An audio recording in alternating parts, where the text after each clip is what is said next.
Começando mais um Ravache Pod aqui de São Paulo, da Vila Mariana, né? E comigo, Yulia Serra. Bem-vinda, Yulia. Obrigada. Muito bem. Então, o Ravache Pod, né, traz sempre especialistas, pessoas do mercado de mídia, marketing, plataformas. E hoje a gente vai receber o William Porto, né, que é um especialista em SEO.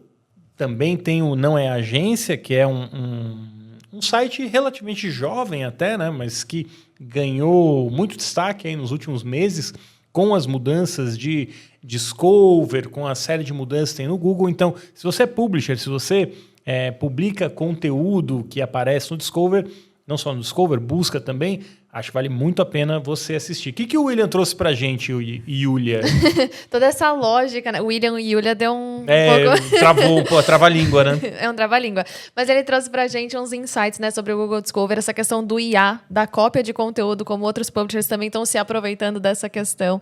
Também falou sobre essa questão, o SEO morreu, né? Respondeu essa dúvida que muita gente tem, se vale a pena ainda investir em SEO. Tá um papo bem bacana. O que mais teremos depois da conversa com o William? E aí, já que a gente tá nesse assunto de Google Discover, vamos falar sobre essa semana, né? Que os Estados Unidos não só agora tem IA, o modo IA nas buscas de Google, mas também no Discovery, como isso vai afetar aí as publishers. O IA Mode agora no Discovery também. Então, vamos para a Exatamente. entrevista com o William. Agora eu estou recebendo aqui o William Porto, que é o publisher do Não é Agência. William, bem-vindo. Obrigado. Vamos nessa. William, é curioso, né? A gente conversa já há algum tempo por redes sociais, a gente se conheceu por lá, eu conheci o Não é Agência, eu comecei a acompanhar, falei, puxa, que bacana que finalmente eu tenho alguém que compartilha da minha preocupação com o efeito que o Google e as Big Techs, de maneira geral, têm tido no mercado de publisher. E para quem não conhece, Não é Agência, é um site que fala muito de SEO, mas tem falado muito particularmente do impacto, né, da IA e da adoção da IA pelo Google e outras Big Techs no mercado de notícias, né, em sites de notícias. Então, eu queria entender assim, como nasceu o Não é Agência e como tem sido o crescimento dele. Assim, por que você foi para esse caminho que você está agora? Falando de trás para frente, já nos momentos que antecedeu a criação de Não é Agência, eu estava prestando algumas consultorias para alguns publishers e estava todo mundo caindo no Discovery. Só que eu fui pesquisar, falei, não é possível que ninguém está falando sobre isso. E não tinha ninguém falando sobre isso, não tinha nenhuma informação em lugar nenhum. E como a queda de abril do Discovery foi algo muito tipicamente brasileiro, ninguém falou nada. Eu falei, tá na hora de alguém começar a falar as coisas que realmente acontecem no mercado. Porque o que eu mais ia e o que eu sempre tive algum tipo de receio é que o conteúdo que a gente tem no Brasil como um todo, ele é como se fosse um conteúdo patrocinado. As agências fazem os conteúdos de notícia, do que for, com o interesse de, no final, ter um CTA lá e venha recuperar conosco. Isso não pode ser assim. Tem que ter algo que mostre a realidade do mercado, mesmo para quem não tem recurso suficiente para pagar a brincadeira. Então, esse é o contexto inicial. Vamos falar do que está acontecendo no mercado. Por isso que o nome Não é Agência, porque a gente, no projeto, não tem interesse de monetizar com o projeto. Então, só para a gente, para quem não é do mercado, não está no dia a dia, então, o que você identificou era uma realidade. A gente tinha uma série de agências aí no mercado, ou algumas agências, na verdade, que produziam um conteúdo basicamente feito para o Discover. O Discover, para quem não sabe, é a plataforma do Google de feed, né, que aparece no telefone celular, agora aparece em desktop também, mas até pouco tempo atrás era só o telefone celular. Então quem tem, né, Android, quem usava o navegador do Google via ali uma lista de sugestões de conteúdo do Google, né? E boa parte dessas sugestões eram notícias. À medida que a busca foi sumindo para os publishers, né, o resultado de busca foi desaparecendo, os publishers migraram para o Discover. A audiência que eles não encontravam mais na busca, eles foram para o Discover. Só que aí o Discover começou a mudar também. E é muito sobre isso que a agência fala, né? Que mudança foi essa, William? Como você bem disse, o Discovery sempre teve uma pegada, uma mistura de TikTok com notícia de vamos ver o que está surgindo e bombando no mercado e vamos mostrar para as pessoas que têm um real interesse em ler esse conteúdo. Ou seja, normalmente, e é até hoje uma forma interessante de começar no Discovery, é você começar a ter muita procura pela sua própria marca, que aí o Google entende os sinais e começa a falar, se muita gente gosta disso, eu vou indicar para outras pessoas que possam gostar também. Então, o Discovery sempre teve essa natureza. E, em abril, ele começa a abrir um pouco mão disso, de toda essa segmentação, de todo esse entendimento, e começa a ter uma quantidade muito maior de conteúdo massificado, de conteúdo que chega para todo mundo. Então, as pessoas elas começam a ver, a maior parte delas começam a ver os mesmos conteúdos no Discovery. Então, enquanto antes você via o seu time de futebol, você via a marca que você gosta, o jogo que você joga, você começa a ver conteúdo sobre signo, conteúdo sobre uma cidade específica. E isso fez principalmente com que os portais mais segmentados tivessem quedas muito significativas. O que foi essa mudança em abril? Teve uma mudança de algoritmo em abril, né? Mas qual foi o impacto que isso teve no mercado? Assim, não estamos falando de tanto tempo atrás, né? Abril para cá, poucos meses, mas foi uma mudança radical para o mercado. O que do seu... Só para deixar claro aqui, o Google não diz, né? Ou ele não é claro, nem com os publishers, nem com ninguém, nem com a gente. O William manda e-mail para o Google com perguntas, né? Para as reportagens que ele faz. Eu também mando, o Google não responde ninguém. Hoje o Google adotou uma postura, né, William, que se ele não gosta da sua matéria, ele não responde mais. Eu tenho, assim, dezenas de reportagens aí, ou colunas, melhor dizendo, publicadas nos últimos tempos, que o Google não comentou nada. Com você é igual, William? Como que funciona essa dinâmica? Exato. Eu tenho algumas fontes que tenho até algum tipo de contato, mas quando eles entendem que eu tenho algum interesse em publicar algo, eles dizem, não posso falar nada. Algo que é negativo para o Google, né? Exato.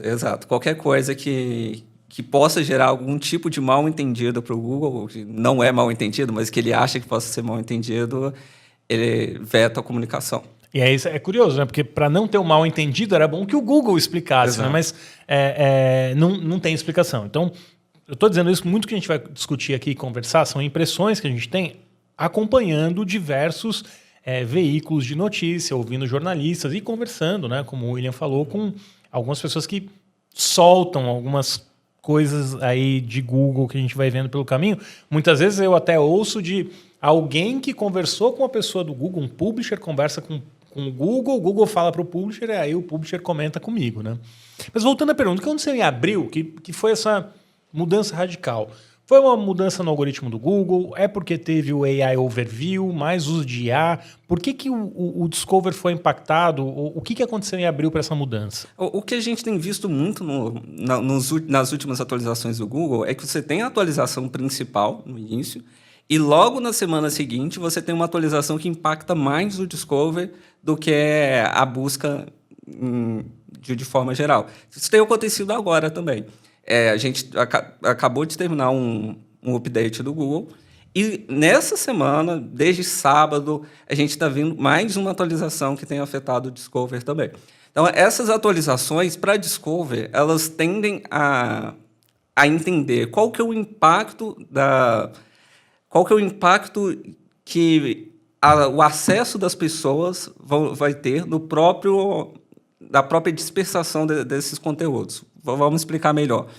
Como o Discovery funciona como se fosse uma mídia digital, uma mídia social, a interação das pessoas é muito importante. Então, quando as pessoas entram, quando as pessoas leem o conteúdo, quando as pessoas enviam esse conteúdo para outras pessoas, o Google está analisando isso tudo para enviar para mais pessoas. Então, ele faz testes como se fossem os vídeos de TikTok. Ele envia para uma base e vê como que essa base vai engajar com o conteúdo. Quanto mais a base engaja, mais ele envia, quanto menos a base engaja, menos ele envia. Só que isso traz uma série de distorções quando a gente está falando de notícias. Por quê? Porque ela pode ser uma notícia falsa, e as notícias falsas elas vão dar alto engajamento. Se eu disser que alguém morreu, as pessoas vão Então, acessar. tem fake news no Discover? Com certeza. Tem, mesmo? tem, Né? tem fake news no Discover e tem outras coisas no Discover. Tem crimes no Discover, tem páginas falsas no Discover que levam as pessoas Então, hoje a gente tem operações, né? A gente acompanha também, eu vejo, não são veículos de notícias, mas são pessoas que se passam por veículos de notícia, né? Organizações, né? Porque não são uma pessoa só, muitas vezes são grandes operações, criando conteúdo de fake news, de desinformação, e isso é amplificado pelo Discover do Google e monetizado pelo Google, correto? Exato. Então, Não é Agência até publicou um conteúdo desse há alguns dias sobre como que é fácil criar redes de sites para Discover. Então, a gente viu na França mais de 1.000 sites sendo descobertos assim. E no Brasil, é só você acessar o próprio YouTube que você vai ver dicas e dicas de como criar redes. A gente encontrou um determinado youtuber que ele conseguia ter mais de 5 milhões de visualizações diárias com 25 sites. E nenhum deles preocupado com a informação. Ele tinha uma organização de uma pessoa só, então, nesse caso. Hoje o Google, né? O Google, diga-se de passagem, se coloca como um aliado dos publishers, né? Um defensor da informação de qualidade. Ele é a plataforma que monetiza os sites que estão dentro do Discover. Né? Então, esse é o primeiro ponto. Então, o Google monetiza um conteúdo de desinformação, fake news, dentro da plataforma dele. Tem outro problema, do meu ponto de vista, que quando você está no Discover, boa parte do conteúdo que é ali, ou ele é criado sem nenhuma base jornalística, com informações não confiáveis, mas tem também o caso que o conteúdo é copiado, né? Ele é totalmente copiado de outros veículos. O Google, de alguma maneira, limita o alcance do que é copiado? Ou por que é uma reclamação, né, que eu ouço de publisher? Por que o conteúdo do publisher, que é bem feito, bem apurado e dá primeiro, não aparece bem no Discover? Ou nem na busca, né? Então, sabe, Folha, Estadão, UOL, Valor, o jornalista apura, dá o furo, e aí é alguém que copia e às vezes... Por que copia ou distorce a informação que fica na frente? Mas por que não é o veículo original que fica na frente? Aqui a gente tem vários pontos interessantes para tentar abordar de uma forma mais completa isso. Alguns pontos. Quando a gente pensa na página, se a gente pega grandes portais, uma certa notícia tem um destaque limitado. A gente vai pensar que ele tem um destaque na home e que daqui a pouco esse destaque vai desvanecer com alguma velocidade. Agora, os portais menores, eles têm muita facilidade de gerenciar destaques. Então, você pode ter sistemas em que você faça links para uma única reportagem e que ele apareça em todas as páginas. E isso começa a dar sinais para o Google de que essa página é muito relevante para o site. Enquanto que uma página para a Folha tem uma relevância limitada, uma página para um portal menor ela pode ter uma relevância muito maior. Além disso, a gente pode pensar nas próprias formas de pensar esses conteúdos. Por quê? Quando a gente pensa em otimização, SEO, a gente está pensando sempre em boas práticas, mas não é isso que acontece no mercado.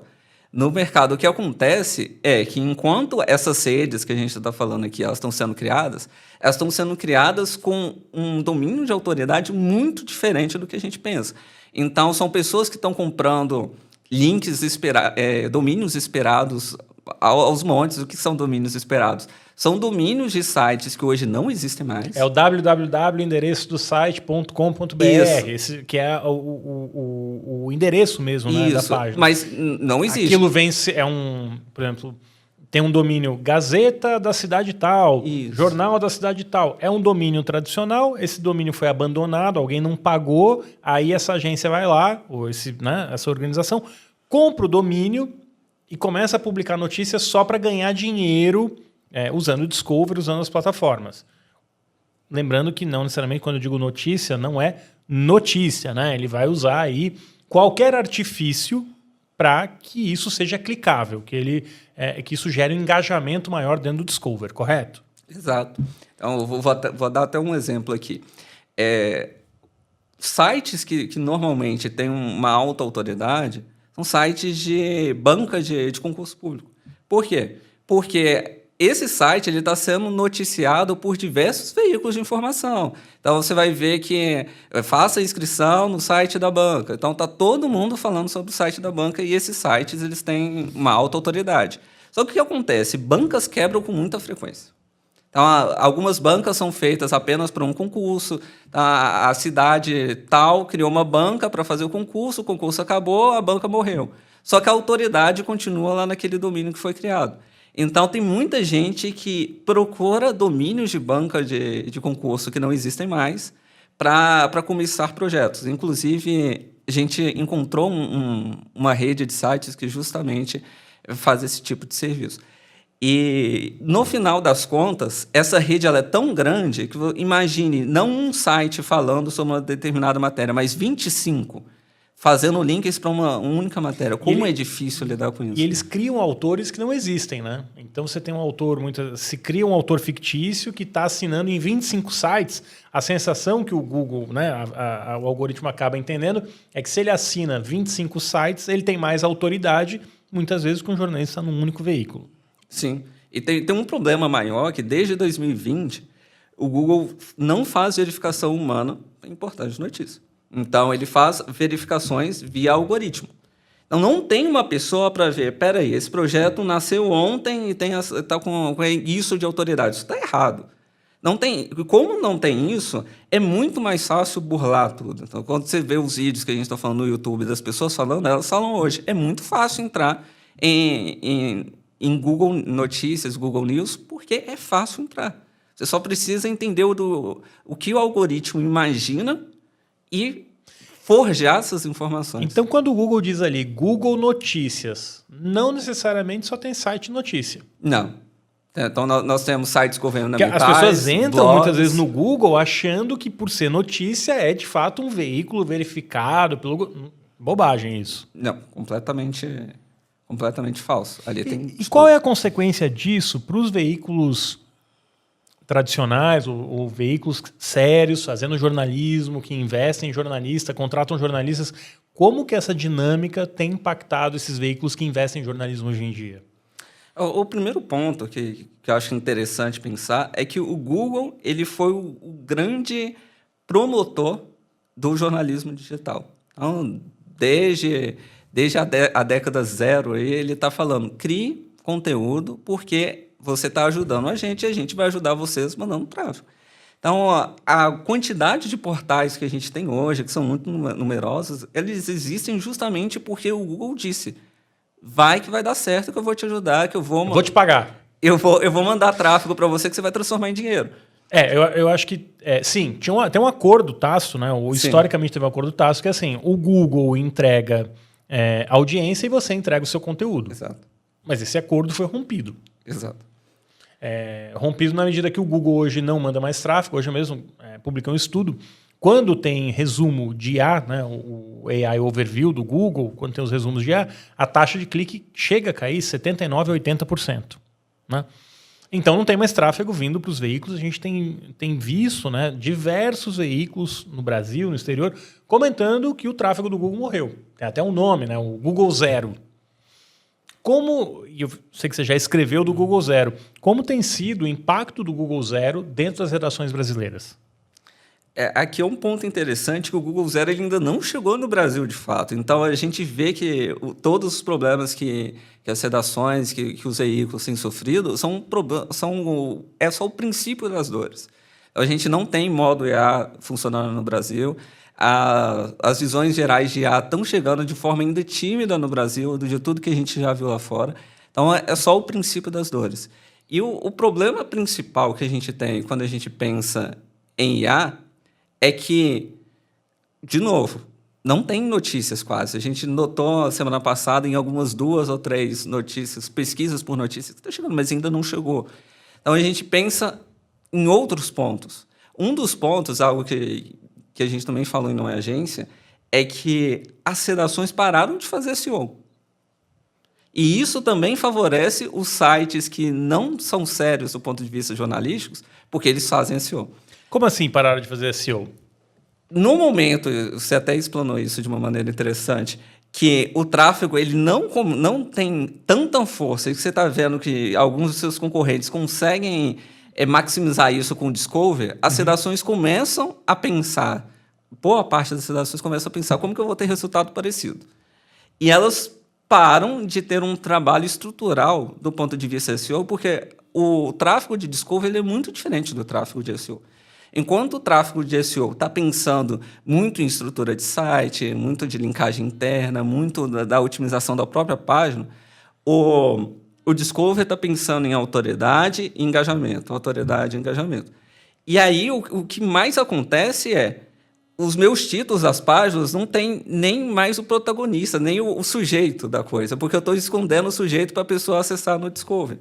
E a pessoa vai acessar no Discover. Ou seja, você gera um mistério no título para a pessoa clicar, e esse clique no Discover vai gerar mais clique, porque o engajamento é alto. Só que na hora que a pessoa fizer a pesquisa pelo sujeito da notícia, ela vai encontrar outra pessoa que escreveu de uma forma diferente, otimizada para SEO, e vai levar o clique. Mas tem sentido hoje eu fazer um investimento em SEO dentro de um site? A gente está falando de notícia aqui, mas acho que vale para vários outros setores, sendo que, por exemplo, notícia, o conteúdo é rapidamente copiado, ele vai estar... E o próprio volume de busca cai, né? Tem menos gente buscando no Google, talvez buscando mais no ChatGPT, ou buscando mais no Instagram, no TikTok. Tem uma queda no volume de resultado de busca, e o que aparece na busca ainda vira AI Mode, ou se não vira ainda, vai virar. Vira resumo de IA, que hoje a gente tem o AI Mode só nos Estados Unidos, não chegou no Brasil, mas vai chegar em algum momento também. Faz sentido ainda eu fazer um investimento em SEO, em desenvolver um site para que tenha mais clique de busca? Acho que depende. Depende muito do contexto do próprio publisher, porque vou até dar um exemplo de uma entrevista que eu fiz com um especialista argentino, que ele disse, olha, um bom dia, um dia de eleição, um site que pensou em SEO tem 15 vezes menos do que o site que pensou em Discovery. Então, quando a gente olha os números, e aí é outro ponto super interessante a gente pensar, daqui 1 ano, daqui 2 anos, a gente vai estar pensando em audiência como um fator preponderante para um desempenho de um veículo? Talvez não seja tanto quanto vai ser hoje, porque a audiência vai cair de qualquer forma. Mas, quando a gente pensa em audiência, o Discovery vai sempre ser maior. Só que a gente precisa, talvez, dar um passo antes de pensar que, como essas relações elas são muito diferentes, a pessoa que acessa da busca, ela tem muito mais chance de assinar uma newsletter, de ouvir um podcast, de comprar alguma coisa, porque ela tem real interesse naquilo que você está publicando. Enquanto que a pessoa de Discovery, ela vai acessar o site, muitas das vezes só apareceu para ela porque está tendo alto engajamento, ela vai acessar, ficou curiosa e vai sair com a mesma velocidade com que ela entrou. Então, são pontos muito diferentes. Você cobre a mesma coisa vários dias. Você lida com concurso público, por exemplo, já que a gente falou aqui. Então, você vai ter termos de concurso público que vão ser os mesmos todos os dias. Então, você consegue capitalizar isso de uma forma muito interessante. Mas você lida com atores que todos os dias um ator está fazendo alguma coisa diferente e toda vez é um ator diferente. Então, a forma com que você vai conseguir capitalizar isso é muito menor, porque todo dia é uma página diferente, todo dia vai ser um ator diferente. Então, depende muito. Mas, em todos os momentos que a gente está falando aí, eu analisei um publisher específico, que ele tinha problemas sérios. Não, a gente não está falando aqui, não é de grandes otimizações, mas problemas sérios de estrutura. Ele não tinha uma categoria definida. Ele não usava categorias no site dele. E tinha milhões de visitas em Discovery. Quando as visitas caíram, era um trabalho básico que a gente poderia ter 30, 40, 50 mil visitas diárias, mas vocês não fizeram porque no contraponto, no momento, vocês decidiram que não valia a pena. Mas hoje vale. Porque hoje a gente tem um cenário com vários públicos aí, com 80%, 90%, mais de 90% do tráfego vindo de Discovery. Sim. É sustentável isso no médio e longo prazo? É difícil falar que qualquer coisa envolvendo o Google é sustentável em médio prazo, em longo prazo é muito difícil, né? Mas quando a gente pensa em Discover ele deve ser um dos canais que vai se manter no médio prazo. Porque a gente pensa em pesquisa, em qualquer momento a gente vai ver que o Google vai começar a entregar IA para pesquisa. E isso vai... Mas assim, aí o Google lançou IA também, resumo de IA, também no Discover. Sim. Da onde vai vir o tráfego dos publishers? Qual é o caminho para os publishers? Inclusive, no momento que esse papo tiver publicado, provavelmente a gente vai ter esse material em uma agência também. A gente está publicando um conteúdo exatamente com as pessoas que fizeram testes com essa nova forma do Discover com IA. Eu não acredito que o impacto em IA para Discover vai ser o mesmo do impacto para IA para pesquisa. Porque no Discover, você não consegue ter um blocão de texto que vai tirar todas as suas informações. Ele vai minimamente resumir aquilo e se você tiver realmente interesse, você vai ter que entrar, porque vai ter uma limitação de caracteres ali. Você vai ter que ver. Vai continuar tendo a imagem, que muitas vezes vai chamar a sua atenção. Então, o Discover, eu acho que ele vai ter um ponto até positivo, de diminuir os clickbaits e as notícias falsas, porque você acessa achando que uma coisa, na hora que você vai ler, você vai ver que não é nada disso. Então, talvez o Discover ele comece a limpar o pessoal que só está entrando pelo clickbait e ajude a melhorar um pouco a relação. Porque muitas das vezes a gente está falando de tráfego, de audiência, mas a pergunta que a gente tem que fazer também é: os portais de vocês merecem a audiência que vocês estão querendo? Vocês estão apostando nas coisas certas? Vocês estão fazendo jornalismo de verdade? Porque se vocês não estiverem fazendo jornalismo de verdade, qual que é o argumento que vocês têm para usar com o Google? Você está produzindo conteúdo copiado do amiguinho do lado e está dizendo que o Google não pode copiar o seu conteúdo, mas você fez a mesma coisa com o amiguinho. Então, eu acredito que, de alguma forma, a gente precisa de uma limpeza ética dentro do Google. Mas será que isso vai vir, seja de veículo, de Google, isso vai vir sem uma legislação específica? Acredito que não. Acredito que a gente precisa de uma série de legislações e algumas... De defesa da propriedade intelectual, exato, né? Exato. E algumas pouco ventiladas por aí. Algo que a gente já viu é que proibir, por exemplo, um chat de IA de rastrear o seu site é pouco eficaz. Por quê? Porque ele não precisa entrar em um determinado site para ele ter o conteúdo. Então, a gente viu principalmente o Grok do X. O que ele faz? Ele acessa as redes sociais, ele acessa os comentários das pessoas e vai reconstruindo o texto a partir do material que ele já viu em outros sites da internet. Quando a gente pensa em Gemini, que ainda não faz tanto isso, mas ela tendo todo o recurso do YouTube à disposição, o quanto que ela não pode reconstruir da notícia a partir de vídeos de YouTube? Aliás, o próprio Google falou que vai ter modo IA, ter modo IA, o resumo de IA nos vídeos do YouTube, que para criador de conteúdo, para influenciador, é uma bomba também, né? Vai ter um impacto muito grande. Mas hoje não tem uma legislação nem para organizar o treinamento da IA, quando coleta dado da IA, tudo que já foi roubado, né? Eu sempre falo que foi roubado, porque se você entra na minha casa ou na casa de qualquer pessoa, leva alguma coisa sem autorização, sem pedir, sem negociar, sem comprar, é roubo. E foi isso que o Google fez, o que a ChatGPT com a OpenAI fez. Foram lá, pegaram todo o conteúdo disponível na internet, que tinha, né? Tem dono, reproduziram, falaram, tá tudo treinado, agora eu vou seguir pegando esse conteúdo para ir atualizando, inclusive, as respostas, né? De IA. Então, acho que tem que rever aí esse acordo que existia com as Big Techs de troca de conteúdo para audiência não fica mais de pé, né? Então, meu ponto, continuando o raciocínio, né, William, a Cloudflare diz que vai ter uma solução que você vai criar uma espécie de marketplace, né, que você pode cobrar para que uma IA use seu conteúdo ou ainda bloquear completamente os robôs. Esse tipo de solução que a Cloudflare apresenta é um caminho para que a gente consiga ordenar o uso de robô, o uso de IA, de rastreamento de robôs para treinamento de IA e para oferecer conteúdo em resultado de busca?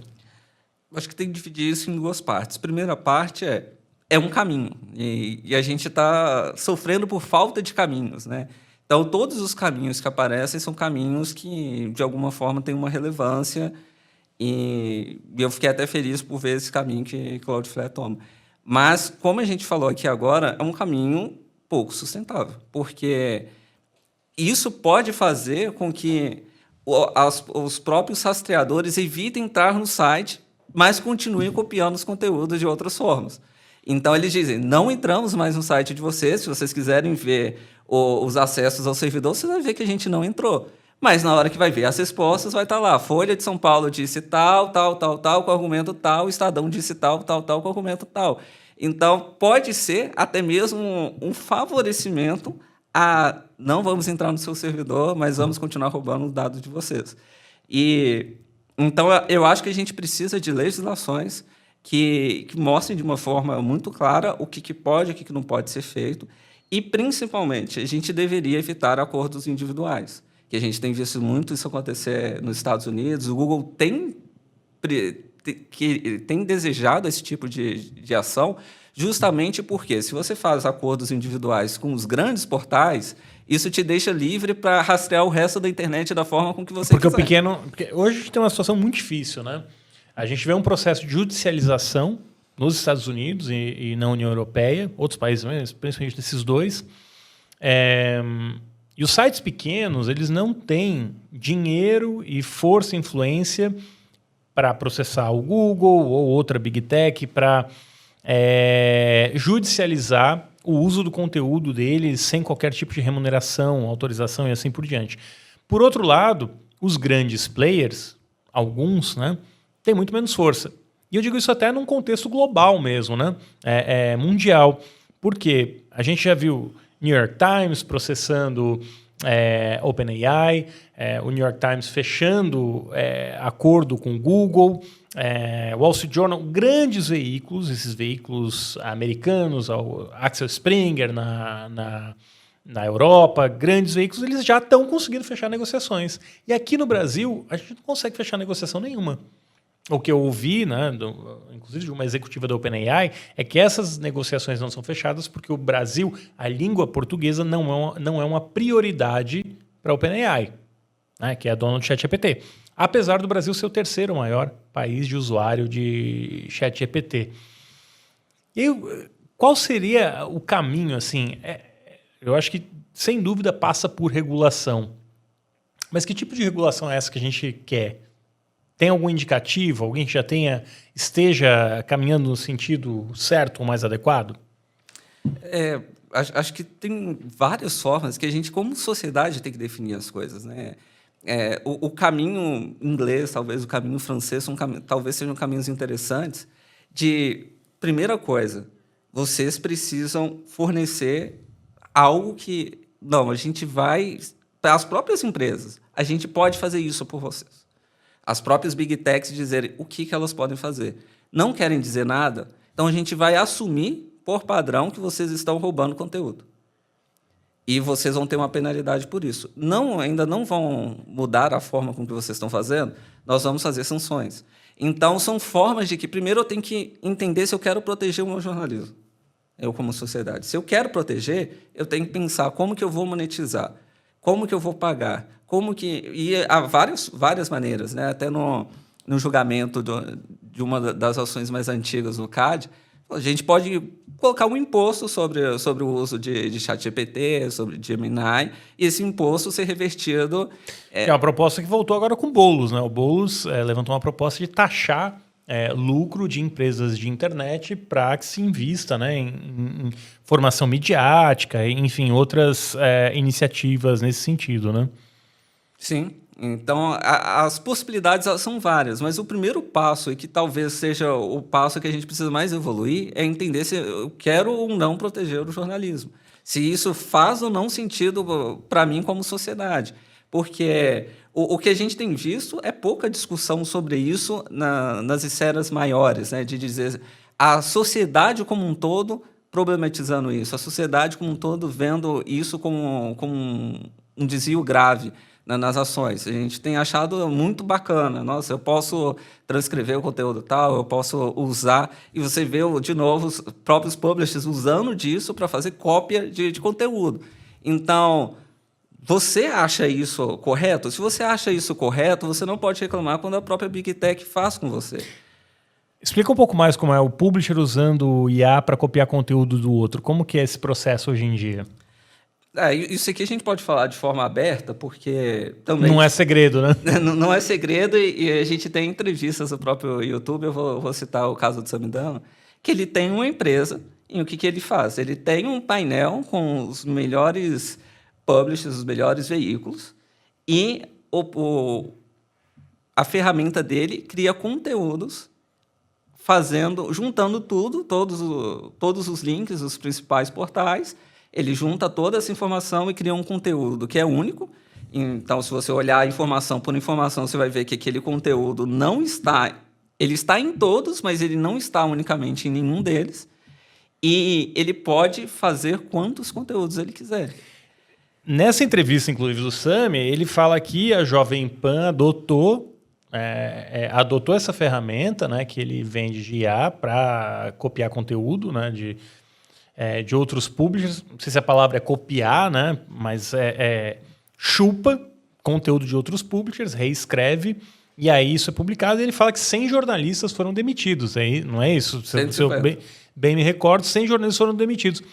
Então tem um impacto real, né, nas redações. Assim, a gente já vê demissões pelo uso de IA para copiar conteúdo, porque é importante que se diga, né? A IA não apura, não pega o telefone, não vai para a rua, não conversa com fonte.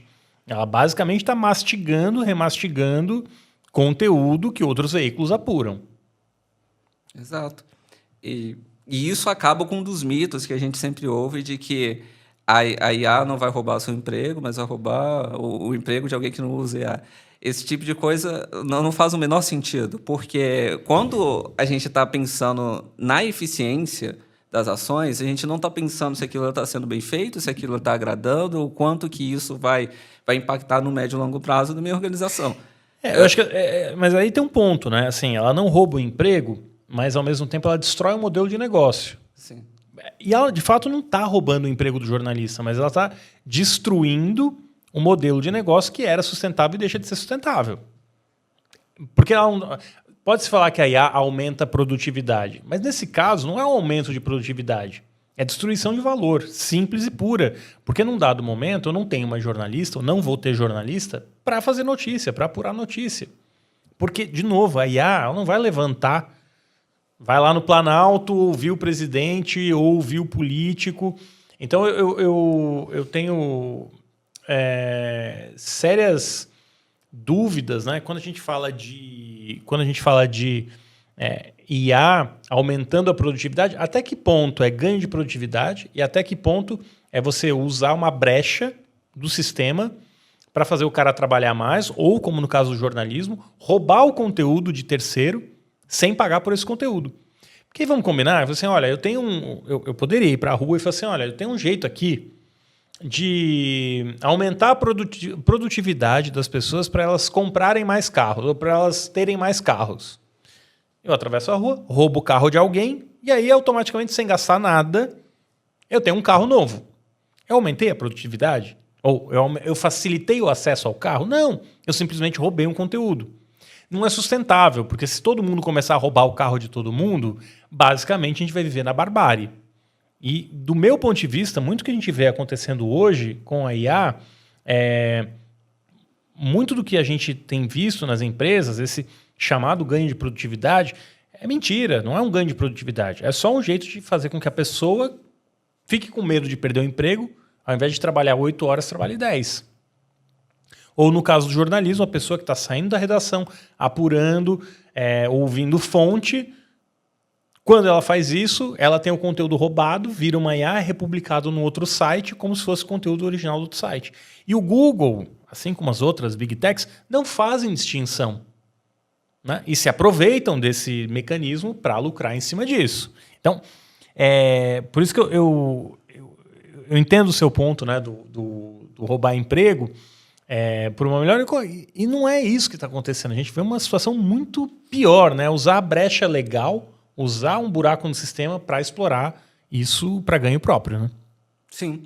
A gente tem vários pontos aqui, né? Um deles é quando a gente não precisa mais da investigação, da apuração, morrem não só os empregos que estão ali, morrem os próprios... A democracia morre, né? Morre a democracia e morrem os próprios portais. Porque alguns vão sempre topar fazer a troca da apuração pelo clickbait. Mas outros não vão querer fazer isso. Ou vários outros vão preferir fechar. Porque eles vão falar, eu tenho uma história, estou aqui há 10, 20 anos fazendo apuração, isso não está sendo mais sustentável, eu não vou ir para a esfera do clickbait, eu não vou mudar a minha forma de ver e fazer jornalismo por causa disso. Então, você acaba perdendo portais de enorme relevância para a história do Brasil por esse tipo de coisa. E quando você fala de Google, tem um ponto muito interessante. Google não consegue fazer distinção de conteúdos. Ele não sabe se um conteúdo é bom ou se um conteúdo é ruim. É uma máquina no final do dia. Ele faz uma análise dos portais. Por isso que é muito fácil para grandes portais conseguirem um aumento de audiência roubando conteúdo. Ou mesmo vendendo partes do seu site para que outras empresas façam esses conteúdos. Porque, no final, o Google viu uma notícia, ele vai avaliar. Normalmente, as notícias desse portal são boas. As notícias são boas, as pessoas gostam, ok. Então, qual que é a probabilidade dessa notícia também ser boa? A probabilidade é grande. Se essa notícia é boa, porque vocês já viram, você vai fazer uma pesquisa sobre algo que está bombando no momento, o Google não tem tempo de analisar essa página com profundidade. Ele viu a página, ele vai posicionar essa página e depois ele começa uma análise um pouco mais profunda, quando o pico já passou.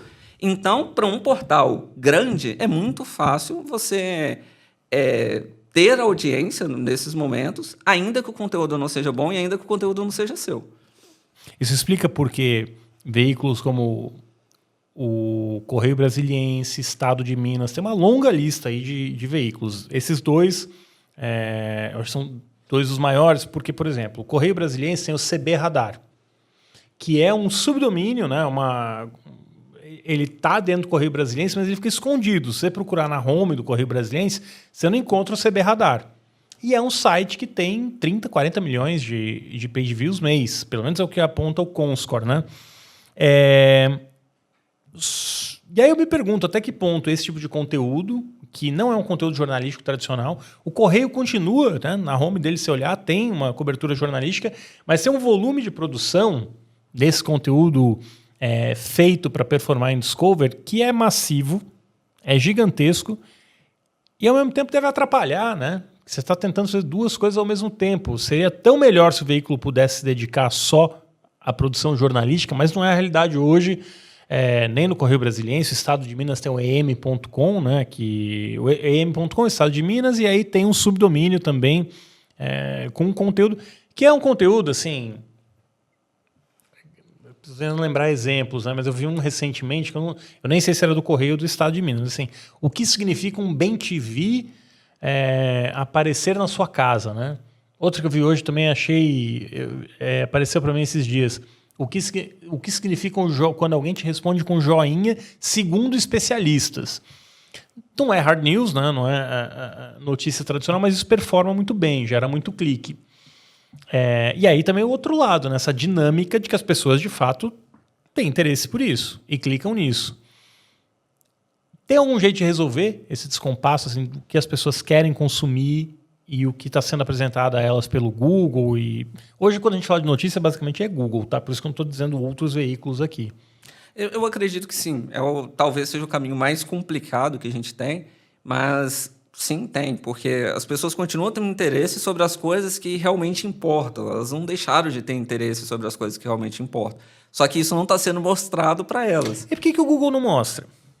E aí que são os pontos. Por que ele não mostra? Porque ele tem um algoritmo próprio que estava, principalmente de abril até meados de julho, privilegiando muito algumas coisas. E aí que a gente não pode pensar só no conteúdo. Porque, de novo, a gente tem que voltar para a parte estratégica desses negócios. Não é só o conteúdo. E muitos desses casos eles tentaram dizer que sim, a gente tem uma forma diferente de fazer conteúdo, mas não é só o conteúdo.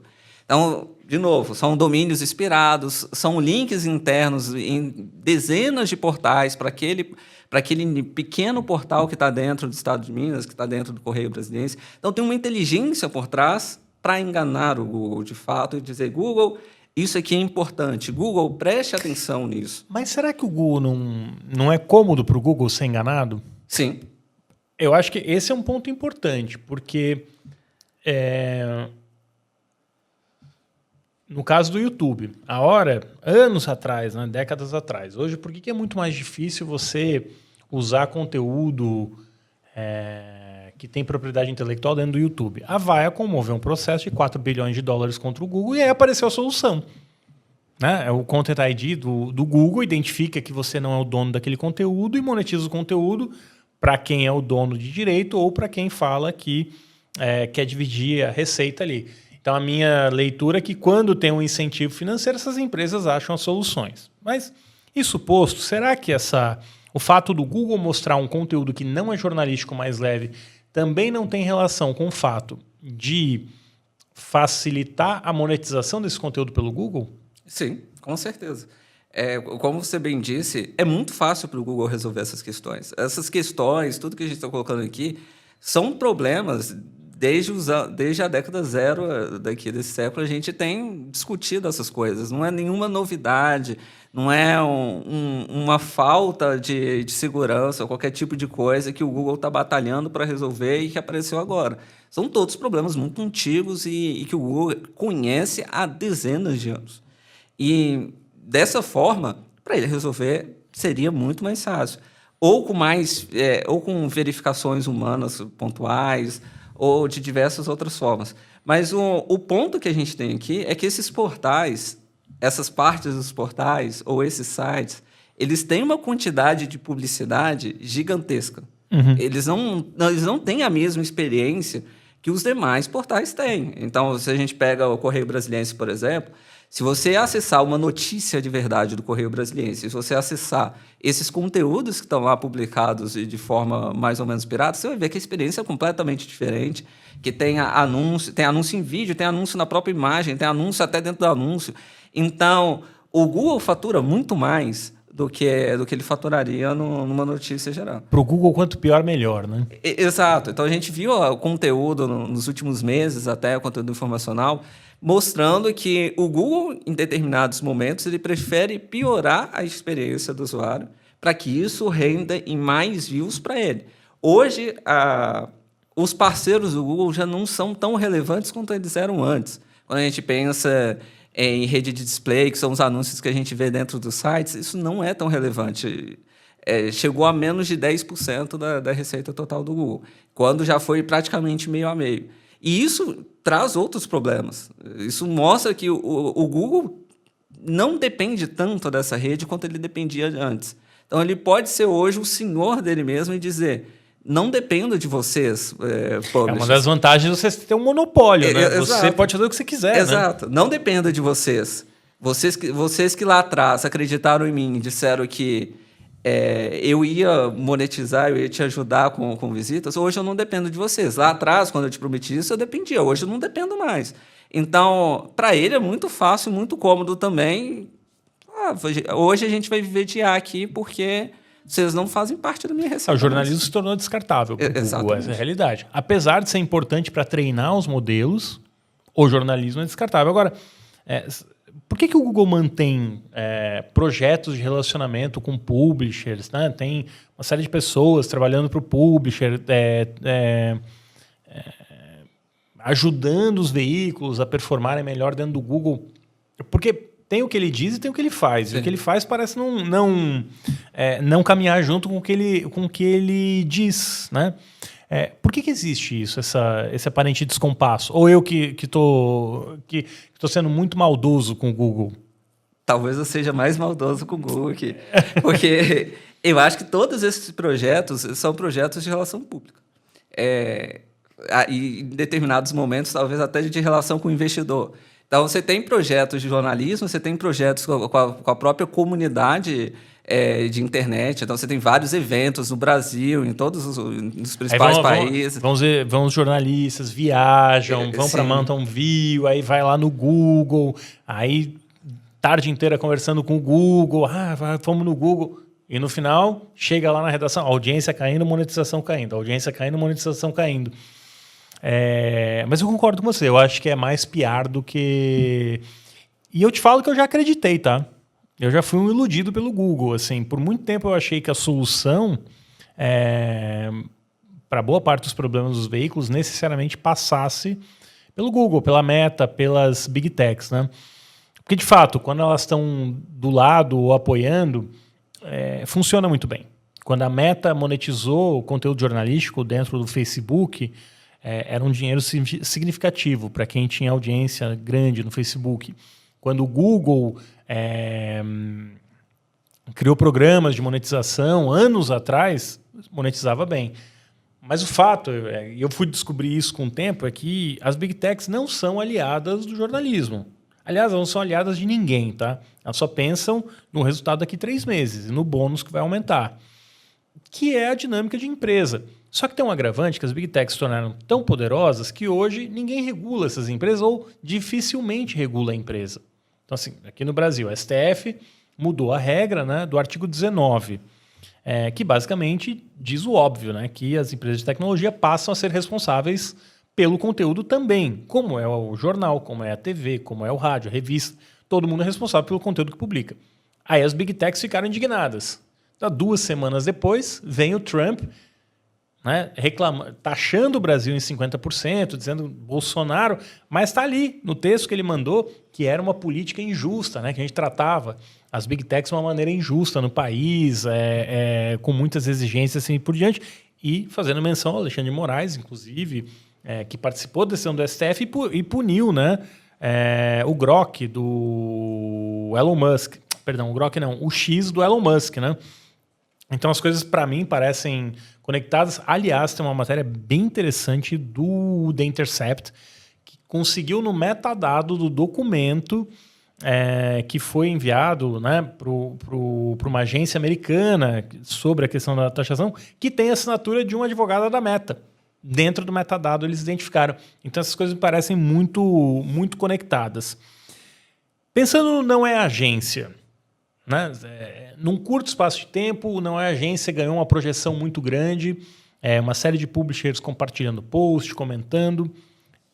Esse crescimento rápido e essa identificação que os veículos tiveram com não é agência mostram o descontentamento dos publishers e de quem faz notícia com o Google? Sim. Acho que a principal dor que a gente veio tentar preencher é que todo descontentamento já existia, tudo isso já estava muito à tona, só que não tinha ninguém para ajudar essas pessoas a falar as coisas que elas queriam ouvir.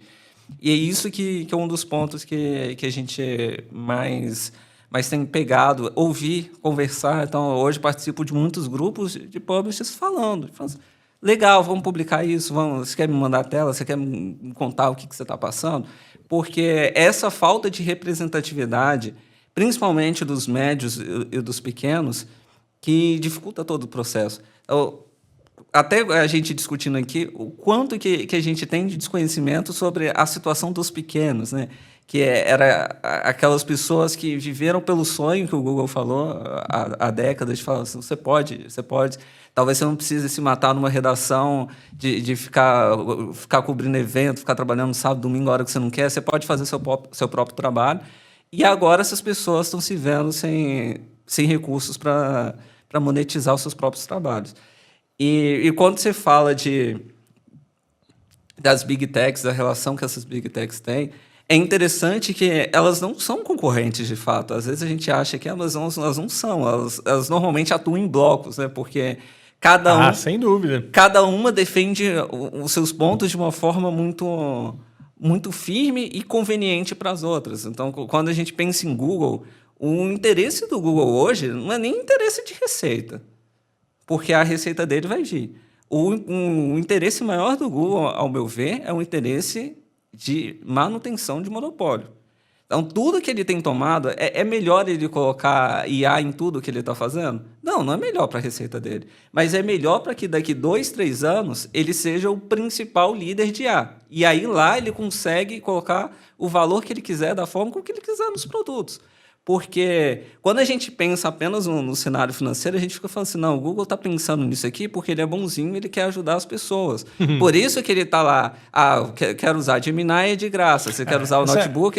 Eu acho que essa maior falácia que existe é que o Google está preocupado com o usuário em primeiro lugar. Assim, é só olhar os fatos, né? O que a gente vê. É óbvio que o usuário está longe de ser a principal preocupação do Google. Eu concordo com você. É manutenção de monopólio, né? Porque o monopólio é que... E os investidores, eles entendem bem isso.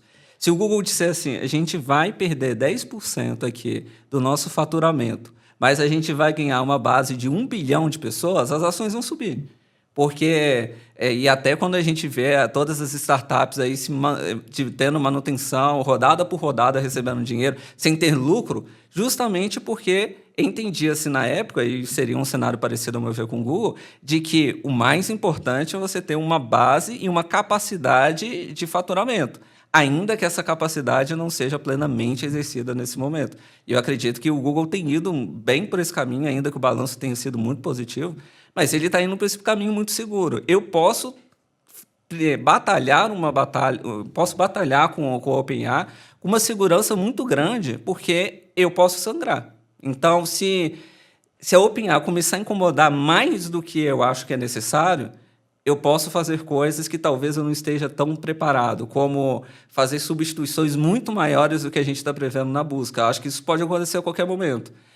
Como aconteceu com o próprio lançamento do ChatGPT. Então, se a gente pensa lá, o Bard ele nasce de uma forma muito tosca, justamente por ser uma resposta ao ChatGPT. Então, toda vez que o Google se sente ameaçado, ele já tem uma certa tecnologia para tentar responder, ainda que isso possa impactar de certa forma, porque o Google é uma das empresas que podem sangrar tranquilamente num curto período. Lembrando, né, que o ChatGPT, ou a tecnologia do ChatGPT, né, basicamente foi inventada dentro do próprio Google, né? Os maiores especialistas estavam no Google, muita gente saiu, foi inclusive para a OpenAI, porque dizia que não conseguia lançar o produto ou inovar dentro do Google, né? Porque é isso, o Google é uma empresa líder, a preocupação maior dela é manter o mercado que ela tem e não não ser disruptiva com o próprio mercado que ela já controla, né?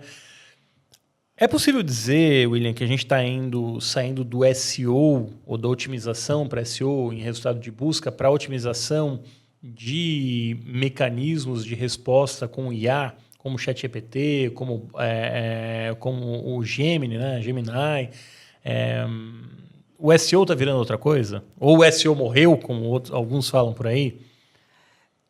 Eu acredito que a maior parte das pessoas que têm posições muito firmes nesses assuntos, elas estão querendo te vender alguma coisa. Porque, para eu dizer que o SEO morreu, eu teria que ter uma resposta que fosse tão lucrativa quanto o SEO. E respostas de IA nunca terão esse papel, nunca. Então, eu não acredito que, até mesmo como um serviço valioso, então a gente está falando de várias outras siglas aí, que nenhuma delas vão subsistir para a maior parte das empresas, porque tem que ter retorno. Então, muita gente pensa assim, o objetivo agora é ser citado pela IA. Mas o que ser citado pela IA significa com curto, médio e longo prazo? Particularmente notícia, né? Particularmente notícia e até mesmo se a gente falar aqui de e-commerce também. O que isso significa? Porque você não faz uma pesquisa por dia, você faz dezenas de pesquisas, você estará vendo dezenas de empresas sendo citadas a todo momento. O que isso significa? Significa muito pouco. Então, eu não acredito que respostas para chats generativos venham a substituir o antigo SEO. Por outro lado, o antigo SEO já está capenga. A gente também não pode considerar que o SEO está forte. Não está. Ele também está capenga. Como ele não está nos seus melhores dias, a TV não está nos seus melhores dias, o jornal impresso não está nos seus melhores dias, ele vai viver, ele vai encontrar seus nichos, ele vai encontrar ainda coisas que sejam relevantes para pessoas e que gere tipo de valor. Então, não acredito que o SEO morreu, não acredito que ele vai morrer no curto prazo, mas também não acredito que respostas de IA vão ocupar espaço. Você como publisher, né, como dono de um veículo, o que você tem feito para diminuir a dependência do Google? Qual o caminho que você aposta para depender menos do Google? No meu caso, como pequeno e que dificilmente vai crescer, então a gente já tem muita essa mentalidade de que a gente não vai ter milhões de views um dia, isso não vai acontecer. Então, no meu caso, eu já nasci, e é interessante que a gente fala bastante sobre SEO, mas a gente já nasceu com a perspectiva de que SEO ele vem para ser a mais. A gente não faz nada para isso. Várias pessoas já vieram me perguntar: por que você não faz esse determinado conteúdo para aparecer de forma mais vantajosa no Google? Não tem interesse. Porque isso é importante a gente avaliar o que o meu portal tem a oferecer à sociedade. E meu portal não tem a oferecer à sociedade um manual de como fazer SEO dessa ou daquela forma.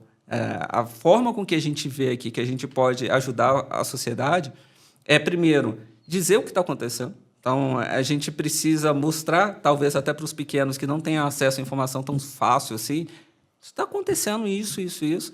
Segundo ponto, tentar chamar a ação de alguma forma. Acho que um pouco do jornalismo que a gente tem perdido nas últimas décadas aí talvez seja esse, né? A gente não gera nada em ninguém. As pessoas leem, as pessoas ouvem, as pessoas assistem e permanecem da mesma forma com que elas estavam antes de ouvir aquilo lá. Não há indignação, não há uma chamada a fazer algo diferente.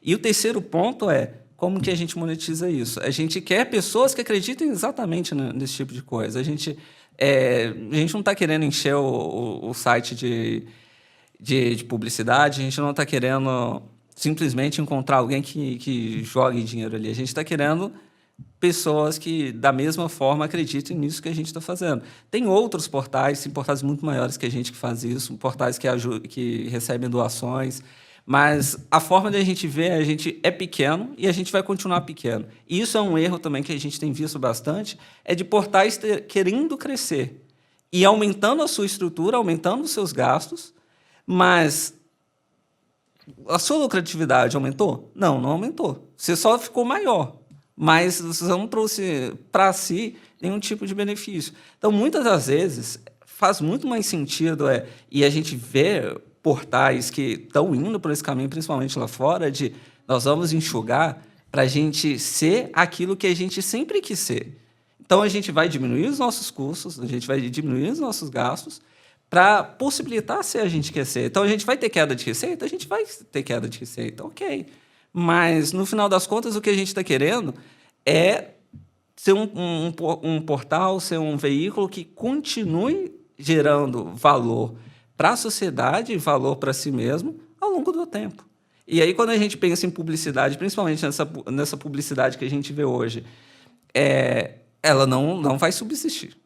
Isso é de forma clara, porque hoje eu dependo de ter 10 bilhões todos os dias no meu site para que meu negócio continue sustentável, rentável. Não vai. Não tem alternativa. Agora a gente vai entrar em dezenas de canais diferentes para tentar fazer a mesma coisa. Não vai. O seu podcast não vai levar as outras 2 milhões de pessoas que você perdeu. Então, além de pensar em que canal que eu posso estar para diminuir essa dependência, talvez é pensar a própria existência do negócio. Talvez que tipo de coisa que realmente o meu negócio é o que ele é. No congresso da Abrage, eu ouvi um representante do Nexo que falou algo muito interessante. A gente diminuiu a quantidade de atividades que a gente fazia. Porque, por mais que essas atividades fossem legais, por mais que todo mundo adorasse fazer aquilo não era sustentável para a gente. Então, a gente teve que sentar e ver onde que a gente realmente está oferecendo o maior valor. E a gente vai focar nisso. E aí, depois, as mídias vêm como consequência, onde que a gente vai tentar promover esse tipo de conteúdo, mas a gente precisa olhar para dentro e ver onde que a gente faz o que é melhor. Talvez diminuir de tamanho seja melhor do que tentar substituir o tráfego de alguma forma que for perdido. Se você fosse o CEO do Google, qual seria a sua primeira medida como CEO do Google? O ponto mais difícil é que eu não seria CEO do Google, né? Mas eu sendo CEO do Google, acho que várias coisas a gente deveria fazer. Porque quando a gente pensa, o Google não tem um problema de lucratividade, o Google não tem um problema de receita. Ao contrário. Exatamente. Porque muitas das vezes a gente pode ser obrigado a pensar de que o Google está tomando essa decisão porque senão o Google vai fechar as portas em algum momento. E não é isso. O Google subsistiria muito bem em mantendo várias partes do ecossistema junto, mas ele opta por vontade própria em não fazer isso. Então, alguns pontos. O primeiro ponto é, a era da IA está começando e ela não vai regredir. O que o Google deveria estar fazendo? O Google deveria estar lidando a transição tanto das empresas quanto dos profissionais. Liderando essa transição. Liderando. Então, o que eu posso fazer para que profissionais que talvez percam suas posições, então a gente vai falar de programador, a gente vai falar de jornalista, cartunista, todo mundo. O que eu posso fazer para ajudar essas pessoas a encontrar novas posições, a encontrar novas possibilidades? O que eu posso fazer? Eu estou ajudando a acabar com o emprego, com a ética desse trabalho, então eu também vou, de alguma forma, como a gente vê nas parcerias entre o governo e empresas por aí, que a empresa ela vai destruir um patrimônio ambiental, mas ela se faz uma contrapartida. Nós vamos fazer escolas, nós vamos plantar não sei quantas árvores em quantos lugares, nós vamos tentar minimizar o impacto que a gente tinha. O Google deveria estar fazendo a mesma coisa, ele deveria ser o primeiro a falar. A gente sabe do problema que a gente está causando para a sociedade, mas a gente vai tentar minimizar esse impacto. O próprio impacto. jornalismo, uma maneira ferrenha como o Google luta, né, contra qualquer tipo de pagamento pelo uso de conteúdo, né? Canadá, Austrália, Google e Meta também, né? As duas empresas foram ferrenhas opositoras de qualquer tipo de monetização de notícia. Agora, você estava falando, né? O William estava lembrando, né? Uma das críticas ao Vale do Silício é que o lucro ele é individual, né? Ele vai para as empresas. Mas o problema que essas empresas causam, ou quando elas causam grandes problemas, ele é compartilhado por todos, né? E aí corre lá no governo, o governo ajuda a pagar a conta, né? Ou ajuda a pagar o prejuízo. Como foi quando quebrou o Silicon Valley Bank, né? Quebrou o banco do Vale do Silício e aí foi todo mundo lá na internet: governo, você tem que salvar o banco, porque senão vai ser uma crise general. E aí o governo americano foi e salvou o Silicon Valley Bank, como tem várias outras histórias, como agora as Big Techs vão para o governo Trump e dizem que o governo Trump precisa ajudar as Big Techs nas negociações com legislação em outros países. Então, assim, o lucro ele é para as empresas e o ônus, né, dessas empresas ele é compartilhado com a sociedade, né? Eu acho que isso é uma distorção do Vale do Silício. Um segundo ponto que a gente tem no Vale do Silício é essa enshittification, né, que o Cory Doctorow fala, a bostificação da internet, né? Que você domina o mercado, você monopoliza o mercado. Uma vez que o mercado está monopolizado, você começa a lucrar cada vez mais em cima do mercado e piorar a experiência do usuário, né? Tem vários exemplos disso aí, é uma tese bem interessante. William, daria para ficar aqui muito tempo falando com você de Google, mas antes de encerrar, eu queria comentar que a gente vai publicar um texto aí nos próximos dias, de certa maneira em conjunto, né? Você me passou as informações, eu fui apurar, conversar com os publishers, então já vou deixar aqui o convite, vai estar publicado na coluna do Valor, né? A coluna que eu publico lá no Valor, e é um texto sobre como alguns veículos, né, grandes veículos, têm investido cada vez mais para produzir um conteúdo de alto engajamento, não raro clickbait, tem desinformação também, para gerar mais tráfego e atender o Google. Porque no final do dia, claro, você pode criticar o veículo, mas como eu ouvi aí de mais de um publisher, a gente está tentando sobreviver. Deixar o nariz fora d'água foi o caminho que a gente encontrou. Ou ainda, como eu ouvi de um outro publisher, né? Se fosse errado, o Google não me mostrava. Achei essa frase ótima, porque tem um ponto de verdade. Se fosse errado, o Google não me mostraria. E eu sei que você tem vários comentários sobre isso, né, William? Porque eticamente parece errado, né? E mesmo assim o Google mostra. A gente tem várias facetas aí, né? A primeira parte, a faceta que mais me incomoda não é nem de você, talvez, diminuir a qualidade ali para conseguir rentabilizar de alguma forma o seu veículo.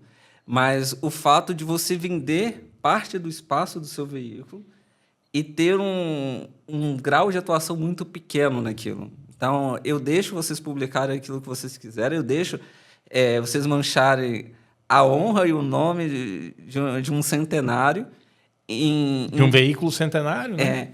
Em troca de algo que claramente não vai continuar ao longo do tempo. Falei um pouco de atualização de Discovery, esse tipo de conteúdo ele tem sido, de alguma forma, despriorizado nos últimos dias.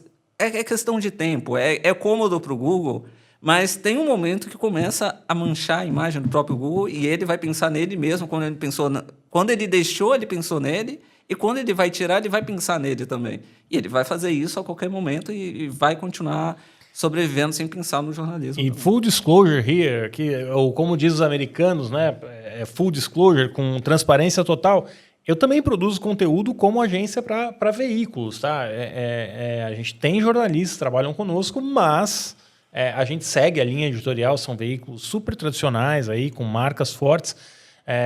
Mesmo produzindo conteúdo como agência, a gente também critica esse tipo de conteúdo que é abusivo, né? Que é caça-clique, que não agrega valor noticioso para a sociedade. Eu acho que esse é um ponto. Assim como o William também da consultoria, é consultor, ninguém aqui quer demonizar as agências. Tem muita agência séria fazendo um trabalho bacana, ajudando os veículos a crescer, mas infelizmente, como o William trouxe aqui, a gente tem agências fazendo um trabalho sério, mas a gente tem agências que são altamente abusivas no mercado, que com práticas que ferem LGPD, com práticas que ferem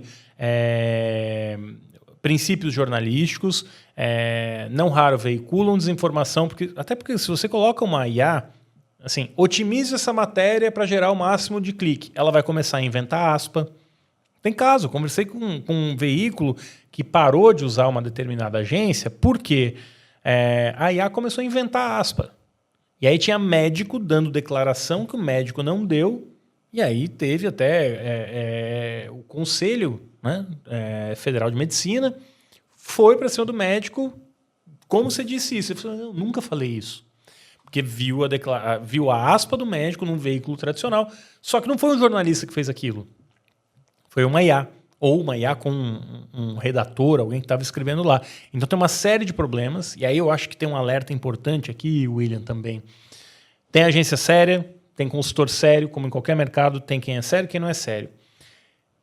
Mas tem um ponto, como você bem trouxe, William, que assim, essas agências, elas fazem um site, abrem um site, fecham um site, mas quando ela usa um publisher, e o publisher não está acompanhando esse conteúdo, não está supervisionando esse conteúdo, quando esse conteúdo começa a ferir a marca, muitas vezes o publisher não vê.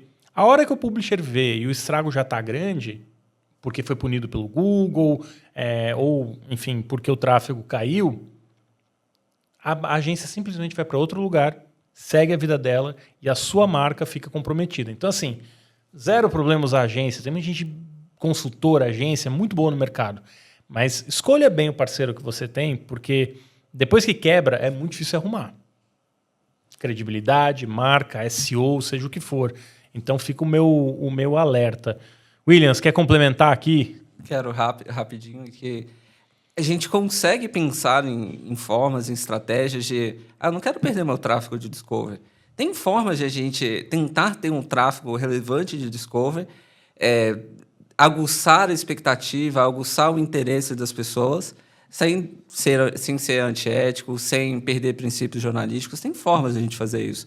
Da mesma forma com que a gente chegou até aqui, com mudanças, às vezes até bruscas na forma de fazer jornalismo, a gente tem formas de continuar fazendo isso sem perder credibilidade. Então, a aposta, talvez esse seja um caminho um pouco mais difícil, porque é um caminho que você vai ter que testar, um caminho que você vai ter que usar ferramentas de dados, análise de dados para chegar às conclusões, para chegar à operação que você precisa, mas há caminhos para isso, principalmente falando de discovery. A gente não sabe quanto tempo que vai durar, a gente não sabe o que o Google tem planejado, mas hoje tem caminho para isso. Hoje os publishers não precisam escolher entre ter audiência ou fazer coisas contrárias ao jornalismo. Talvez, de novo, você precise enxugar algumas coisas, talvez você não precise... Repensar a métrica da vaidade, né? Que é só o volume de audiência. Exatamente. Talvez você precise repensar a forma com que o seu próprio negócio está firmado. Se você precisa da audiência de forma fundamental, se ela crescer 15%, amanhã, se ela cair o 10% de volta e voltar ao mesmo valor, você vai estar em apuros de novo. Então, a gente vê sempre que mais audiência não tem deixado os portais em melhor condição financeira, porque se fosse isso, ok, mas não é isso que acontece. Então, você vê que os grandes portais, os maiores portais, mesmo tendo muitos milhões de acessos, ainda fala que ainda está com a corda no pescoço. Então, é um sinal não para você conseguir mais audiência e continuar mantendo um ciclo vicioso, mas de o que eu posso fazer para que o meu negócio seja mais sustentável. O que a gente pode fazer? Vamos tentar manter, vamos aguçar, tentar manter a audiência, mas não a todo custo, não fazendo coisas que às vezes não é diretriz do Google, às vezes é crime, às vezes é manchar marcas centenárias, manchar nomes muito bem quistos no mercado, né? O que a gente pode fazer para unir as duas coisas? William, né? mas o que você fala para o cara que está desesperado, que ele fala, estou tentando deixar o nariz fora d'água, e ele vai ter que ter um período de transição. Eu realmente aposto que a gente vai voltar para um consumo de fontes confiáveis, né? Cara, tá inviável você consumir notícia no Instagram. É muita fake news, muita desinformação. Tem muito site. O próprio Discovery, a experiência, do meu ponto de vista, é cada vez pior. Cada vez menos notícia e mais bobagem. Então, eu, como usuário, tenho voltado a consumir os sites que eu gosto, de veículos que conversam comigo, seja pela newsletter, entrando direto no site. Então, acho que a minha sensação é que a gente vai ter um retorno assim, para o consumo da fonte primária. Mas como que o publisher sobrevive até lá, né? Eu acho que esse é o grande dilema, assim. Os publishers se unirem para processar o Google ou grandes publishers processarem individualmente é um caminho? Acho que tem muitas questões, aí não tem uma resposta pronta no ar. Mas qual é o seu conselho para quem sabe que vai ter uma jornada difícil? Você já deu aí uma longa explicação, né, do que tem para fazer, mas como atravessar esse deserto, né? Acho que tem dois pontos aí, dois caminhos. O primeiro deles você tem audiência hoje? Se você tem audiência hoje, lide com essa audiência de forma com que você se prepare para um momento de vacas magras. Então, comece hoje. Comece hoje a pensar o que vai ser da minha empresa com metade do tráfego. Porque isso é uma certeza. A gente só não sabe... Vai acontecer. A gente só não sabe quando. Então, comece hoje a testar novas formas de monetização, a testar novas fontes de tráfego que sejam que vá agregar a sua marca em vez de desagregar. Comece a pensar hoje. Talvez você já esteja algum tempo atrasado. Então, se você não começou a pensar, pensa. Porque hoje você tem a audiência para fazer com que o seu negócio sobreviva, que você pague todas as suas contas.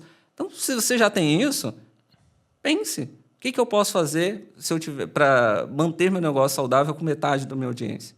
Então, esse é o primeiro ponto. E isso a gente pode fazer em transições leves e suaves. O que eu proponho para algumas pessoas vamos pegar um jornalista e vamos fazer um conteúdo diferente aqui. Um conteúdo que venha agregar, um conteúdo que seja mais próximo das pessoas. Tá? E aí depois, quando isso for começando a dar resultado, a gente pega outro. Vamos fazer pequenas coisas, vamos fazer pequenas mudanças. Então, esse é o caminho para quem é sustentável. O caminho para quem não é sustentável é muito mais complexo.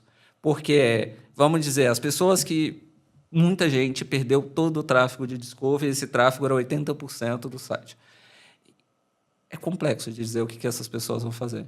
Porque essas pessoas não conseguiram voltar para o Discovery. Elas fizeram clickbait, elas inventaram matérias muitas vezes e não conseguiram voltar ainda assim.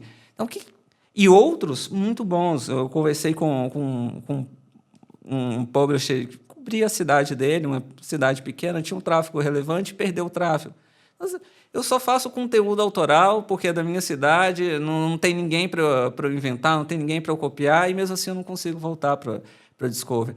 Esse é o caso mais complexo, esse é o caso que me deixa muito mais indignado, porque muitas das vezes as pessoas têm pouco a fazer a não ser fechar as portas. Outros mudaram a editoria completamente. O cara cobria concursos públicos e começou a falar sobre saúde pet, porque foi a forma com que ele conseguiu de sobrevivência. Então, esses são os casos que a gente precisava fazer alguma coisa sobre isso, a gente precisava se unir, a gente precisava ter uma forma de levar essas coisas em consideração de esferas mais superiores, porque ninguém deveria ter esse poder. O poder que muitas das vezes nem o próprio governo, nem as próprias autoridades têm. Exatamente. De abrir e fechar empresas, abrir e fechar negócios. E é o poder que principalmente o Google tem de, em um determinado dia, eu fecho o negócio se eu quiser. É só tirar esse negócio das minhas propriedades e acabou. Então, é um caminho muito mais complexo, é um caminho que envolve muita coisa. Você quer continuar cobrindo isso? Você quer falar disso aqui agora? Vamos tentar, às vezes, mudar o seu domínio, porque são coisas... A gente viu recentemente um problema de uma atualização específica do Google que não tinha solução.